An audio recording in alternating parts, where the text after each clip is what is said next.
안녕하세요. 믿음의 향기 채널에 오신 것을 환영합니다. 저는 이신영입니다. 생각하는 신앙 우러나는 복음 믿음 향기. 오늘은 2024년도 독서 계획에 대해 이야기해 볼까 합니다. 얼마 전에 2023년도 독서 결산을 했잖아요. 그리고 나서 2024년도 독서 계획을 제가 또 말씀드리겠다고 했는데 간단하게 생각해 봤는데 딱히 새로운 건 없는 것 같다라는 생각이 처음엔 좀 들었어요. 그래서 좀 고민을 좀 했는데요. 그래도 좀 이렇게 저렇게 생각해 보다 보니까 몇 가지 독서의 목표를 잡을 수 있었습니다. 그래서 오늘은 그 이야기를 여러분들과 함께 나누고자 합니다. 그동안 제가 매번 해왔던 독서 목표들 있죠. 일주일에 한 권 이상 읽어야 됩니다. 이건 당연한 거고, 두꺼운 책이 있겠다. 등등, 여러 가지 이야기가 있었는데, 그런 것들은 제껴두고, 올해 좀 새롭게 좀 고민하면서 생각했던 것들 몇 가지를 말씀드릴게요. 가장 먼저, 시간을 정해두고 책을 읽는 습관을 가지려고 합니다. 몇몇 분들은, 원래 책을 이렇게 많이는 아니지만 어쨌든 저는 여전히 부족하다고 생각하지만 다른 분들이 좀 많이 읽는다고 생각해 주시는 것 같아요. 근데 그렇게 책을 많이 읽으면서 시간을 정해놓고 또 읽겠다는 거냐 이런 얘기 하실 수도 있겠지만 저는 사실 책을 이렇게 출퇴근하면서만 읽는데 그렇게 읽는 거랑 좀 다르게 집에서 시간을 딱 정해놓고 책을 읽는 것을 좀 습관화하려고 합니다. 비단 저만이 아니고요. 그때 우리 식구들 다 같이 모여서 집안에 있는 식구들은 다 같이 모여서 책을 읽는 시간을 가지려고 합니다. 자녀들한테 책을 읽는 걸 같이 이제 습관을 들여주고자 하는 그런 의도도 좀 있고요.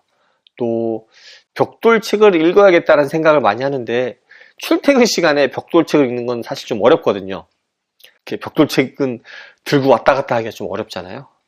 그러다 보니까 벽돌책을 좀 읽어야겠다, 그리고 읽는 시간을 좀 만들어야겠다라는 생각이 좀 들어서 하루에 한 1시간 정도, 너무 많이는 좀 어렵고 지금 한 9시부터 10시까지 책을 읽는 시간을 만들려고 합니다. 물론 절대적으로 딱 고정된 시간은 아니고요. 무슨 이런저런 개인적인 사정이 있으면 다른 일정이 있다던가 예를 회사에서 야근을 한다던가 이러면 못 읽겠죠. 하지만 집에 있고 특별한 일이 없다면 그 시간에는 9시부터 10시까지는 다 같이 모여서 책 읽는 시간 이렇게 해서 같이 좀 읽는 시간을 가지려고 합니다. 그게 첫 번째 목표고요. 두 번째는 제가 고민을 해보다가 재작년 이렇게 책 읽은 거 통계를 쭉 봤더니 갈수록 기독교 책이 아닌 비기독교 책을 읽는데 시간이 점점 더 줄어들고 있어요.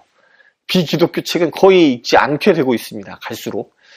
그런데 다른 분들은 사실 비기독교 책들 좀 많이 읽으시려고 하더라고요. 그래서 올해는 비기독교 책의 비중을 어떻게든 좀 늘려봐야겠다라고 생각을 했습니다. 현재 보니까 작년에 읽은 책이 몇 권 너무 적은데 올해는 한 20-30%는 비기독교 책을 읽도록 노력을 해봐야겠다. 그러니까 비중을 좀 늘려야겠다. 한 달에 한 권 정도? 한 달에 한 권 정도는 기독교 출판사가 아닌 다른 일반 출판사에서 나온 책, 기독교 내용이 이제 중심이 되지 않은 책을 좀 읽어봐야겠다는 생각을 좀 했습니다. 소설 같은 것도 좋고, 또 인문과학, 또 사회과학, 자연과학 이런 책들도 좀 다양하게 좀 읽어볼까 합니다. 요게 제일 개인적으로 좀 제일 걱정이에요. 얼마나 읽을 수 있을지, 그리고 여러분들에게 소개를 해야 되니까 매주 한 권씩 기독교 책을 읽으면서 또 이런 기독교 책이 아닌 책을 읽을 시간을 낼 수 있을지 솔직히 좀 걱정이 됩니다만 그래도 한번 해보겠습니다. 그래서 세 번째, 또 다른 목표로는 예전에도 사실 이런 생각을 했었는데 읽었던 책을 다시 읽기 꼭 올해는 좀 해보려고 하는데요. 예. 작년, 재작년에도 이런 비슷한 얘기를 했던 것 같은데 사실 다시 읽은 책이 거의 없어요. 거의 없습니다. 네, 올해는 다시 읽고 또 유튜브에서 여러분에게 소개했던 책을 제가 다시 읽고 다시 소개하는 다시 소개하는 그런 시간도 가져볼까 합니다. 이거는 바로 전에 이야기했던 비기독교 책을 읽는데도 조금 좀 쉽게 읽을 수 있게 할 것 같고요. 또 최근에 제가 좀 읽었던 책을 다시 한두 권 정도 읽어야 할 일이 좀 있었는데 읽어보니까 처음에 느꼈던 것과 두 번째, 세 번째 읽을 때 느꼈던 것이 좀 많이 차이가 나는 경우가 종종 있더라고요. 그래서 첫 번째 읽고 소개한 것과 두 번째 읽은 내용이 좀 많이 다를 때는 좀 다르게 해서 더 깊이 소개할 수 있겠구나 라는 생각이 들어서 요거 새로운 코너로 해서 새로운 시간으로 해서 소개한 책 다시 소개하기 소다소 이런 식으로 해서 새로운 코너를 한번 만들까 합니다. 그래서 이거는 고민을 좀 해보고 기획해보고 또 책도 좀 읽어보고 이렇게 좀 선별을 해서 여러분에게 이것도 한 달에 한 권 정도는 다시 소개해보면 어떨까 하는 생각을 하고 있는데요. 이거 사실 좀 고민이 되기는 해요. 워낙 신간들이 좋은 책들이 이렇게 쏟아져 나와가지고 또 새로운 책 소개하기에도 시간이 이렇게 좀 부족한 것 같다는 생각을 종종 하는데 다시 소개하는 게 과연 꼭 필요한가라는 고민도 좀 들긴 하지만 그럼에도 요게 필요한 경우가 있을 수 있겠다. 또 시대 상황이나 이런 것들에 따라서 다시 한번 읽으면 또 새로운 느낌으로 다가올 수도 있겠다라는 생각이 들어서 그렇게 한 번 더 소개해 볼까 합니다. 이렇게 제가 3가지 말씀드렸죠.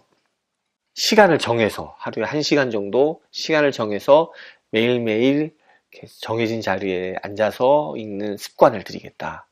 저만이 아니고 우리 가족들 모두 다. 그리고 두 번째로는 기독교 책이 아닌 다른 인문학 책도 좀 더 읽겠다. 한 달에 한 권, 최소한 한 달에 한 권 해서 한 20-30% 정도는 비기독교 책도 읽도록 하겠다.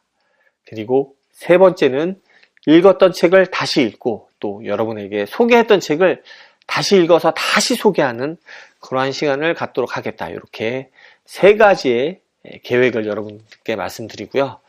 자, 이렇게 2024년도 계획을 말씀드렸으니까 이 계획대로 지키도록 제가 열심히 노력을 해야겠죠.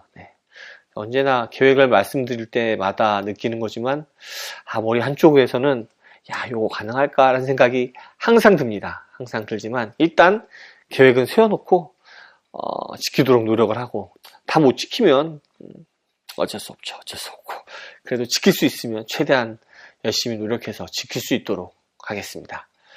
오늘 준비한 내용은 여기까지고요. 자, 여러분들의 2024년도 독서 계획은 어떤 게 있나요? 댓글로 함께 나눠주시고요. 또 구독과 좋아요도 부탁드립니다. 감사합니다. 다음에 또 오세요.